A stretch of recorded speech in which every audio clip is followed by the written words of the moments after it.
Hey guys, আসসালামু আলাইকুম। আজকে আমি আপনাদের কাছে একটা ভিডিও নিয়ে আসলাম। সেটা হচ্ছে আপনারা কিভাবে ফার্স্ট টাইম প্লেন দিয়ে যে কোনো জায়গায় যাবেন আর কি, বাংলাদেশের মধ্যে ডোমেস্টিকের মাধ্যমে। তো আমি আমার ফার্স্ট টাইম প্লেনে গেছিলাম ঢাকা থেকে সৈয়দপুর। তো সৈয়দপুরের ভাড়াটা কত লাগলো প্লাস কিভাবে গেলাম সেই ডিটেলসটা আপনাকে আমি আজকে দেখাবো।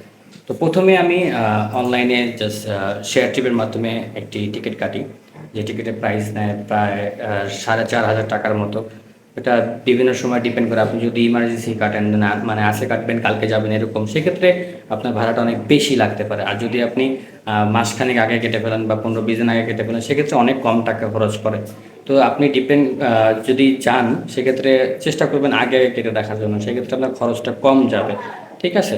আর এরপরে আপনি যে টিকিটটা কাটবেন জাস্ট ওটা প্রিন্ট আউট করে রাখবেন, অথবা প্রিন্ট আউট না করলেও হয়। আমি প্রথমে প্রিন্ট আউট করে রেখেছিলাম যে প্রিন্ট আউট করা লাগবে কিনা, পরে দেখলাম যে না, প্রিন্ট আউট করা লাগে না, বাট তারপরেও ইনকেস যদি লাগে সেক্ষেত্রে আপনার রাখতে হবে। আপনি চাইলে যে মেইলে যে টিকিটটা আসবে এটা প্রিন্ট আউট করে রাখবেন। এরপরে আপনি যদি বাংলাদেশ বিমানের টিকিট কাটেন, সেক্ষেত্রে বাংলাদেশ বিমানের ওয়েবসাইটে গিয়ে আপনি চাইলে সিট চুজ করতে পারবেন। সিটটা চুজ করে নেবেন। চুজ করার পরে আপনার যে ডেট হবে সেই ডেট অনুযায়ী আপনি এয়ারপোর্টে চলে যাবেন।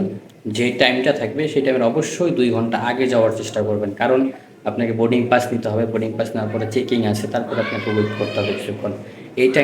এই জিনিসটা করতে গেলে আপনার ঘন্টা দুয়েক সময় চলে যায়। অবশ্যই 2 ঘন্টা আগে আপনাকে যেতে হবে। আর আমি যেহেতু গেছিলাম শীতের সময়, সেহেতু কুয়াশার কারণে আমার প্লেনটা অনেক ডিলে করছে। আমার প্লেন যাওয়ার কথা ছিল দুপুর 12টা বাজে, সেই প্লেন ছাড়ছে দুপুর 2টা বাজে। আমার 2 ঘন্টা ডিলে হয়েছে এবং আমি আরও 2 ঘন্টা আগে গেছি। তো এয়ারপোর্টে যাওয়ার পর বোর্ডিং পাস নিয়ে আপনি যখন ওয়েটিং রুমে যাবেন, ওয়েট করবেন প্লেন আসার জন্য বা প্লেন রেডি হওয়ার জন্য। ওয়েট করার পরে থেকে কি কি করতে হয়, কিভাবে যেতে হয় প্লেনে, সেটা আমি দেখাচ্ছি আপনাকে।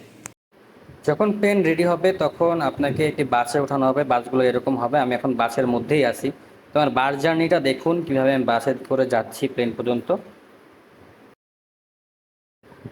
বাসে ওঠার পরে যে দৃশ্যগুলো, প্লেনগুলোকে কাছ থেকে দেখা এবং এয়ারপোর্টটাকে কাছ থেকে দেখা, এটা একদম সুন্দর একটি দৃশ্য।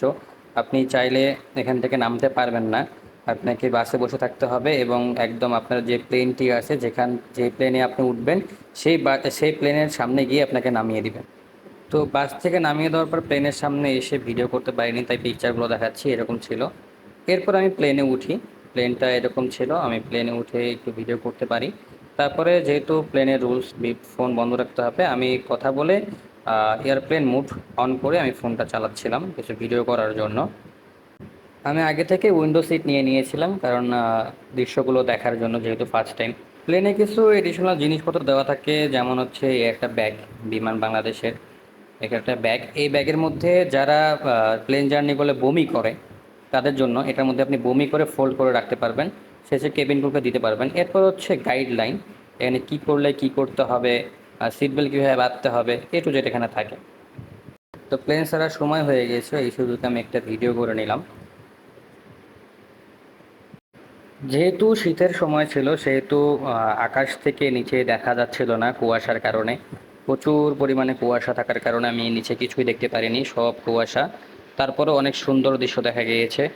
সরাসরি সূর্যের আলো আমাদের জানলা থেকে চলে আসতেছিল, অনেক গরম লাগতেছিল তখন।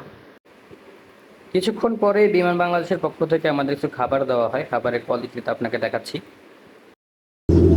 আপনাদের সিট বেল্ট বেঁধে সিটের পেছনে সোজা রাখুন, সিটের হাতল নামিয়ে রাখুন। ঢাকা থেকে সৈয়দপুরে আমি 40 মিনিটের মধ্যে চলে আসি। তো এই হচ্ছে আমার সৈয়দপুরের পিকচার, এখানে এসে ভিডিও করতে পারিনি।